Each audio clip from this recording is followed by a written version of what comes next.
জল পক্ষতা পালনের বিশেষ লগ্নে আমরা শপথ নিচ্ছি যে আমাদের দেশে ভারতবর্ষে তথা বিশ্বের পানীয় জলের সংকট এড়ানোর জন্য জল অপচয় বন্ধ করব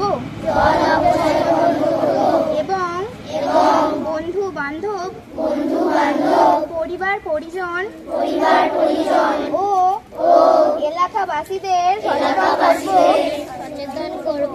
এইভাবে আমরা আমাদের এলাকা তথা আমাদের দেশ তথা বিশ্বের পানীয় জল সংকট রোধ করব।